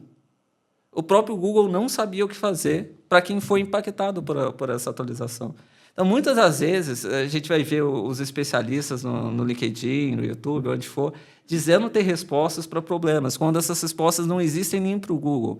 Então, quem perdeu, quem foi impactado por Discovery, muitas das vezes, talvez não recupere mais o tráfego. A gente precisa ver o que a gente pode fazer como negócio, o que a gente pode repensar, mas são respostas muito mais complexas do que a gente poderia falar aqui. William, para quem quiser conversar com você, conhecer mais sobre o seu trabalho, onde te encontra? Me encontra em qualquer lugar. Então, se digitar William Porto no Google, vai me achar. Se procurar por Não é Agência, vai achar. No LinkedIn, procurar por William Porto, vai achar. Então, eu estou muito fácil de ser encontrado aí. Estou facinho. William, obrigado. Foi ótimo recebê-lo aqui. Eu que agradeço, e o que sustenta Não é Agência são as pessoas dando informações, as pessoas contando as dificuldades. Então, você que está ouvindo, quer complementar, quer dizer alguma coisa, a gente está sempre muito aberto para ouvir os seus dilemas, suas dificuldades. Então, entre em contato com a gente, que a gente conversa. Boa. Então, a gente não é agência, então a gente não vai te cobrar nada. Valeu. De volta com o Yulia Serra. E aí, Yulia, o que temos agora na análise? Então, a gente já falou bastante sobre Google Discovery, então falar sobre ele mais uma vez, como nessa semana, nos Estados Unidos, de acordo com o TechCrunch, também dá os créditos, o Google adicionou os resumos de IA também no Discover, não mais só na busca, e como isso pode impactar. Então, só aqui trazendo essa notícia, explicando um pouco, dando um contexto, o que essa mudança vai causar? Em vez de aparecer a manchete da matéria, que é como aparece hoje com a foto, os usuários vão ter uma síntese já gerada. Quem conhece o modo IA do Google é muito similar, né? Uma síntese gerada. Na busca, né? Que aparece o resuminho ali. Então, ao invés da pessoa clicar na notícia para saber, você faz uma pergunta assim: como cozinhar, como fazer torta de banana? Aí, antigamente, aparecia um monte de link, você clicava no link e ia lá no site do veículo, né, ou de quem escreveu a receita, ler como aprender como fazer a receita. Exato. Hoje o Google te explica já dá o na passo própria a passo, página, né, como faz a receita e você não visita site nenhum, né? E considerando até o que vocês comentaram aí, você comentou com o William, que o Google Discover tem essa pegada mais de mistério, né, de você não falar necessariamente do sujeito. Isso atrapalharia, mudaria até a lógica do Google Discover, né? Você colocar o que quer dizer um joinha, como você bem citou, segundo a psicologia, e aí você chegar e explicar o que significa num resumo, não tem por que eu clicar, né? E achei bem interessante ele trazer a questão do aspecto positivo, né? Que talvez diminua o clickbait dentro do Discover. Mas tem um aspecto bastante negativo, que é, de novo, some a necessidade das pessoas clicarem na notícia para saber. O que para os publishers é muito complexo, né? Porque o acordo tácito entre Google e Google, basicamente, e publisher, assim, um dá o conteúdo, que é o publisher, né? O publisher entrega o conteúdo de graça para o Google, e o Google usa esse conteúdo para treinar e popular as plataformas dele. Mas esse acordo foi quebrado. Eu né, particularmente acho, tenho dito isso para outros publishers, o único caminho é a judicialização dessa questão. Enquanto não tiver uma briga jurídica, não vejo um caminho para resolver isso. E até aqui tem o dado, né, que no Brasil o tráfego vindo de Discover chega a representar 80% para alguns veículos, então também seria uma queda muito grande, né? A gente já falou dessa queda enorme sentida no Google, você também trouxe o dado de 79% já durante a entrevista. Saiu, né, teve uma série de estudos, né, tem mostrado, a Cloudflare já tinha trazido o dado, né, das quedas brutais de audiência, e agora tem uma série de novos estudos sendo feitos, né, pelas mais diferentes entidades. E aí o que é curioso para mim, né? O Google sempre argumenta que os dados do estudo não são consistentes, ou a metodologia não é consistente. Gente, é óbvio, se a resposta está ali, ninguém clica no link. Eu acho que o Google está jogando o jogo que ele sempre jogou. Enrola, vai jogando o problema para frente, e aí ele usa o poder econômico dele, ele tem muito poder econômico, o poder de intimidar o publisher, né, para que isso não seja judicializado, para que não aconteça uma medida prática que mude a maneira que o Google se comporta. Mas eu vejo sinais positivos, né? Hoje, por exemplo, o Procon do Rio de Janeiro notificou o Google sobre venda de produto pirata na internet. Então, teve uma mudança do artigo 19 do Marco Civil da Internet, que diz que as plataformas, sim, são responsáveis pelo conteúdo que está dentro delas. Dentro desse entendimento, pirataria, que nem precisaria da mudança do artigo 19. Código de Defesa do Consumidor já seria suficiente, né? Mas é mais um fator. Então, a gente tem o Código de Defesa do Consumidor e agora a mudança do artigo 19 para suportar, né, para embasar essa demanda do Procon para que o Google retire produtos piratas de dentro da plataforma. Vamos lá. Não só o Google, como diversas plataformas aí de empresas de tecnologia, tem conteúdo pirata, tem vídeo pirata, tem produto pirata e é ruim para o consumidor, Código de Defesa do Consumidor. E o artigo 19, agora com essa alteração, né, deixa ainda mais claro que as plataformas são responsáveis, sim, pelo conteúdo. Então, esse conteúdo tem que ser verificado. Você não vai vender conteúdo pirata. Se você vende na sua loja um conteúdo pirata, você não é responsável por esse conteúdo pirata, numa loja física, né? Você pode reclamar, você vai no Procon. Por que no Google seria diferente? Então, de novo, acho que a mudança no artigo 19 foi altamente acertada. Não tem por que você não aplicar as regras do mundo físico dentro do mundo digital. Aí mais uma prova clara do que a gente está falando. E, assim, você trouxe a questão da legislação, mas também você já citou aqui, em relação à IA, por exemplo, a importância das pessoas mesmo, de um movimento público para as pessoas se unirem e falarem, não, a gente quer conteúdo... Enfim, né, não queremos essas fake news, não queremos esses conteúdos chupados por IA. Se você acredita que vale o mesmo para o Google Discover, assim, teria que ter uma pressão popular por notícia para voltar a aparecer, por um conteúdo mais... Não sei se é noticioso a palavra. Para mim, a maior pressão popular que pode ter é as pessoas pararem, ou não sei se pararem, ou começarem a acessar os veículos diretamente. E é uma questão de hábito. Eu acho que assim, tem uma dificuldade, óbvio, no mercado que teve um empobrecimento dos publishers ao longo dos anos, né? Por uma série de questões, pela própria polarização das redes, pela briga, né? Essa economia de atenção, uma disputa muito disputada, muito acirrada pela atenção das pessoas. Então, assim, a gente sabe que o mercado ficou mais difícil. Mas aí eu acho que tem uma questão dos publishers também. Primeiro, eles ainda competem entre eles, como o William bem lembrou, né? Google, Meta, sim, super alinhados na hora de brigar por legislação. A gente ainda vê os publishers pouco unidos na hora de bater de frente com as big techs. Pelo menos é a leitura que eu faço. Sempre que os publishers se uniram, né? Anos atrás, décadas atrás, eu estava conversando com um publisher, ele estava me contando, os veículos se uniram, os principais veículos se uniram e falaram assim, a gente vai bloquear o Google, estou falando de mais de 20 anos atrás, tá? A gente vai bloquear o Google, crawlear mais de 3 linhas de cada matéria nossa. Olha só. Aí entrou um player novo no mercado, permitiu que o Google crawleasse a página inteira. E assim se desfez esse acordo. Sendo que um publisher não seria suficiente para mover a agulha ali dentro do Google. Mas se desfez a parceria. E, tradicionalmente, como o Google opera? Sempre que se forma uma aliança entre publishers, como aconteceu na Argentina, como aconteceu no Brasil em diversos países, o Google ele usa o poder financeiro dele, a influência, para ir tirando um de cada vez. Fazendo acordos individuais. Vai né? fazendo os acordos individuais para enfraquecer as parcerias. Hoje está mais do que óbvio que o Google não é um aliado dos publishers. Né? É muito ingênuo, diante do cenário atual, você achar que o publisher tem no Google um apoiador ou um fiel amigo. Não tem. É uma questão de interesse. Estou super alinhado aqui com o que o William falou. Assim, os programas do Google com publishers são de relações públicas. É puro PR. É para levar em Brasília e mostrar que é amigo de publisher. É para evitar que o publisher dê notícias negativas sobre o Google. Então, assim, eu sou um crítico do Google há vários anos. Eu já trabalhei em programas do Google e os programas, de fato, eram bacanas. Assim, a gente bem intencionada, a gente que queria mover o jornalismo, mas com o tempo eu também concluí que é ruim você ter o programa porque fica parecendo que tem uma solução para um negócio que é mais profundo, que é um problema no modelo de negócio. A maneira que o Google opera sufoca porque é um monopólio.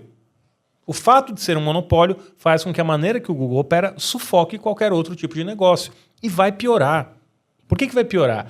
Com o Google e as Big Techs precisando entregar mais lucro para justificar o investimento gigantesco em IA, a pressão sobre o mercado vai ser ainda maior.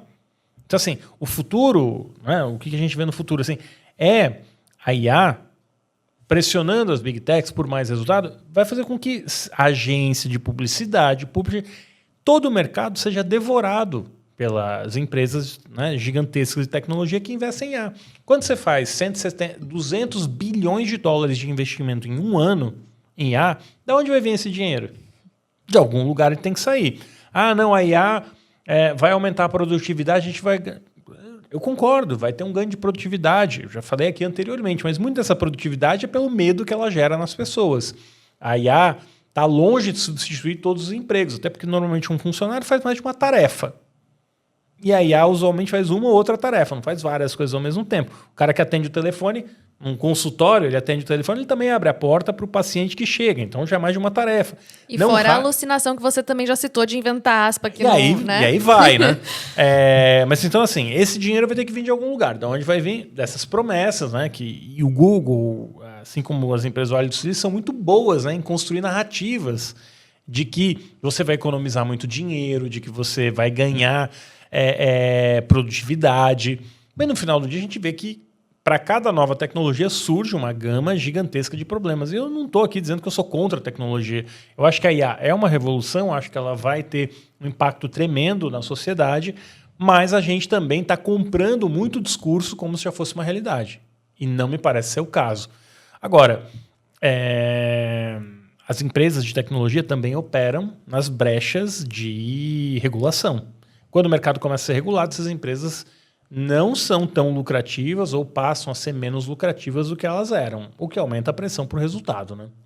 E até voltando agora um pouco para o Google Discover, bom, já temos o resumo em Google e a gente sabe que isso... Sim, eles falam, não, a gente cita as fontes, enfim, as boas práticas, nós damos os créditos, mas mesmo dando os créditos, a gente tem aqui um dado de que em abril de 2022, os 3 principais sites de notícias do país, que é Globo.com, UOL e R7, somavam uma audiência de mais de 7,9 bilhões de visitas mensais. Em abril desse ano, o número já caiu para 4,2 bilhões. Então, assim, mesmo com as citações, a gente percebe que isso não se transfere para os publishers. Considerando aí um outro dado, que as menções no ChatGPT saltaram de 1 milhão para 25 milhões no último ano, segundo o SimilarWeb, não compensaram também essa queda de audiência. Então, provavelmente algo similar também aconteceria com o Discover, mesmo citando...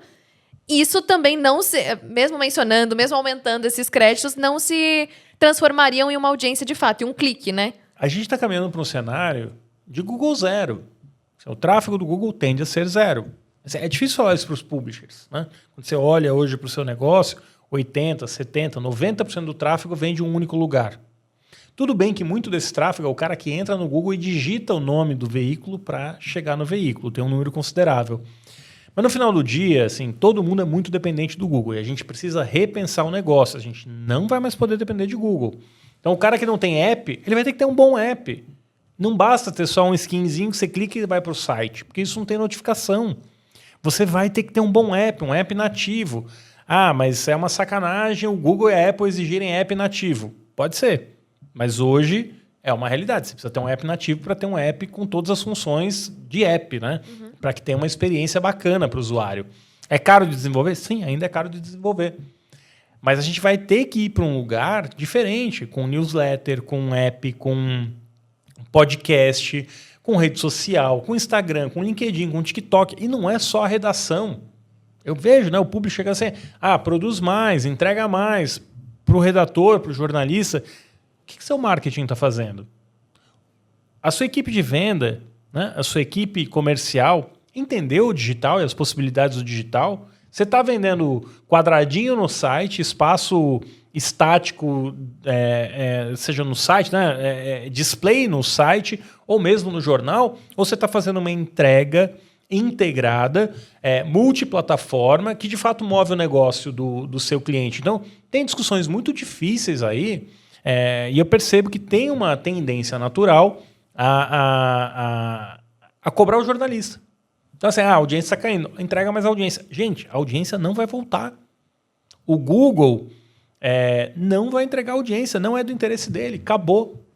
Como o ChatGPT não vai trazer o mesmo volume de audiência. Se você vai negociar acordo de licenciamento de conteúdo, se você vai vender livro, fazer evento, pode ser o caminho que for, mas isso precisa ser repensado e urgentemente dentro das organizações. E as parcerias podem fazer diferença também nesse sentido, né? Porque é o que você falou, a gente se vê muito como concorrente. Muito. Eu já escrevi isso anos atrás. Assim, eu não entendo por que o SBT, a Globo, o Record e a RTV, cada um tem seu próprio streaming. Deveria ter uma plataforma que tivesse o conteúdo de todos ali. Não sei se deveria, né? Claro que é difícil, mas a minha sensação é uma boa possibilidade, porque a minha sensação é que 4 TVs juntas têm muito mais força para conseguir bater de frente com o YouTube, uma Netflix, do que uma TV sozinha. E até uma Netflix, até um Disney Plus fazem parceria, né? Então... O que não impede também de você ter sua própria plataforma individualmente. Eu acho que é tudo pensado. Mas, historicamente, eu acho que a mídia tradicional vê o coleguinha, né, como um concorrente, ou vê ali o outro veículo como concorrente. E para mim, parece cada vez mais claro que as alianças vão ser cada vez mais fundamentais. Não só entre veículos tradicionais, tá? Mas com a Netflix, com outras plataformas. A gente viu na França, por exemplo, TVs fechando acordos com a TF1, fechando acordo com a Netflix. É um caminho natural. A gente está indo para um território de alianças. Mas a aliança com o Google é complicado, porque ele tem está no DNA do Google engolir quem está próximo dele.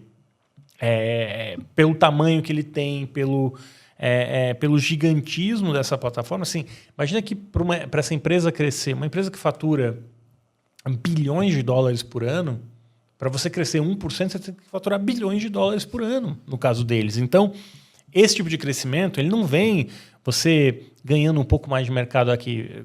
A Meta, ela quer acabar com as agências, né? Ela falou, não, mas a gente não quer acabar com todas as agências, são só as agências, é uma solução para pequenas e médias empresas. Gente, quem faz solução para pequena e média empresa, com o tempo faz solução para grande empresa. É óbvio que no mapa, no roadmap da Meta, devorar o mercado de agências é o plano dela. Como as agências vão reagir a isso, ou como elas vão se portar, eu acho que é uma questão aberta.